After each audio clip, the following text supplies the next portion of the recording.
ಮೂಲಕ ನಿಮ್ಮನ್ನ ಕನ್ನಡಿಗರು, ಸ್ವಾಭಿಮಾನಿ ಕನ್ನಡಿಗರು ಚುನಾವಣಾ ಸಂದರ್ಭದಲ್ಲಿ ಸ್ವಾಭಿಮಾನಿ ಕನ್ನಡಿಗರು ಯಾರು ಕೂಡ ತಮ್ಮ ಮತವನ್ನು ನೀಡೋದಿಲ್ಲ ಅನ್ನೋ ಮುಖಾಂತರ ಜೊತೆಗೆ ಏನು ಇವತ್ತು ವಿರೋಧ ಇದು ಪ್ರಾರಂಭ ಮಾತ್ರ.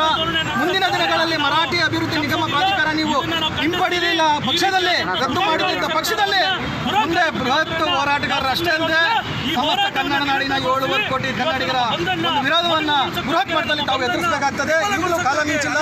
ದಯಮಾಡಿ ಮಾನ್ಯ ಮುಖ್ಯಮಂತ್ರಿಗಳು ಈ ಕೂಡಲೇ ಪತ್ರಿಕಾ ಮಾಧ್ಯಮದವ್ರನ್ನ, ಎಲ್ಲ ಮಾಧ್ಯಮದವ್ರನ್ನ, ಟಿವಿ ಮಾಧ್ಯಮದವ್ರನ್ನ ಕರೆಯೋ ಮುಖಾಂತರ ಸ್ಪಷ್ಟಪಡಿಸಬೇಕಾಗಿದೆ. ನಾನು ಕನ್ನಡಿಗರ ಪರವಾಗಿದ್ದೀನಿ, ಹೋರಾಟಗಾರರ ಪರವಾಗಿದ್ದೀನಿ, ರಾಜ್ಯದ ಪರವಾಗಿದ್ದೀನಿ, ಸ್ವಾಭಿಮಾನಿ ಕನ್ನಡಿಗರ ಪರವಾಗಿದ್ದೀನಿ, ಹಿತವನ್ನು ಕಾಪಾಡ್ತೀನಿ ಅಂತಕ್ಕಂಥ ಸಂದೇಶವನ್ನು ರವಾನೆ ಮಾಡಬೇಕಾಗಿದೆ ಅಂತ ಹೇಳಿ ತಮ್ಮಲ್ಲಿ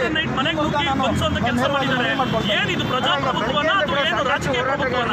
ಇವತ್ತು ನಮ್ಮ ಪ್ರಜಾಪ್ರಭುತ್ವದಲ್ಲಿ ಸಂವಿಧಾನದಲ್ಲಿ ಬಾಬಾ ಸಾಹೇಬ್ ಅಂಬೇಡ್ಕರ್ ಹೇಳಿದ್ದಾರೆ ಹೋರಾಟ ಮಾಡೋ ಪ್ರತಿಯೊಬ್ಬನ ಹಕ್ಕು ಅಂತ. ಇವತ್ತು ಹೋರಾಟವನ್ನ ಇದು ಬಿಡುಗುಗೊಳಿಸ್ತಾ ಇರೋದು ನಾವು ಖಂಡಿಸ್ತೀವಿ.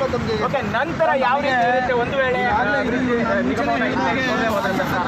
ಇದನ್ನ ನಿಗಮವನ್ನ ಮರಾಠಿ ಅಭಿವೃದ್ಧಿ ಪ್ರಾಧಿಕಾರವನ್ನು ಹಿಂಪಡೆದು ಹೋದ್ರೆ ರಾಜ್ಯವ್ಯಾಪಿ ಇನ್ನೂ ಒಂದಷ್ಟು ಉಗ್ರ ಹೋರಾಟವನ್ನ ಮಾಡ್ತೀವಿ, ನಿರಂತರ ಹೋರಾಟವನ್ನು ಗೊಳಿಸ್ತೀವಿ ಅಂತ ಈ ಮುಖಾಂತರ ಹೇಳಕ್ಕೆ ಇಚ್ಛೆ ಪಡ್ತೀವಿ.